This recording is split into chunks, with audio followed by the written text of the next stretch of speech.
কি একটা অবস্থা, মুস্তাফিজ হয়ে গেলেন বোকা। কোন দিক দিয়ে মারবে বলটি, শেষ পর্যন্ত মুস্তাফিজ করেছেন থ্রো।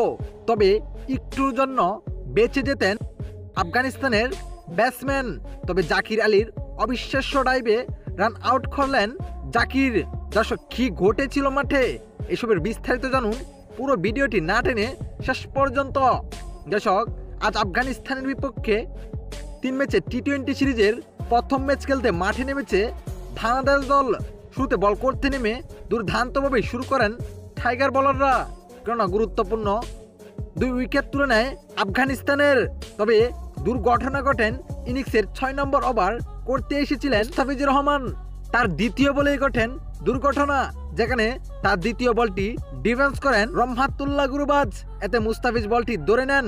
এতে গুরবাজ দৌড়ে এ প্রান্তে চলে আসেন, কিন্তু এই প্রান্তের প্লেয়ার ওই প্রান্তে আর গেল না। এতে দুজন একসাথে হয়ে যায়।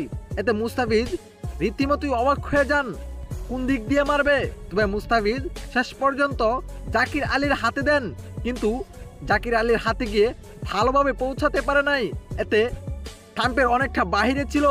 দুর্দান্ত একটি ডাইভ দিয়ে জাকির আলী বলটি হাতে থালুবন্দি করেন, তারপর ডাইভ দিয়ে বলটিকে স্টাম্পে লাগান। এতে রান আউট হয়ে যান আফগানিস্তানের প্লেয়ার। বলাই যেতে পারে যদি জাকির আলী অনেক ডাইভ না দিত তাহলে এটি রান আউট হতো না। দর্শক, এই রান আউটটি আপনাদের কাছে কেমন লেগেছে জানাবেন আপনার মতামত এই ভিডিওর কমেন্ট বক্সে। ধন্যবাদ।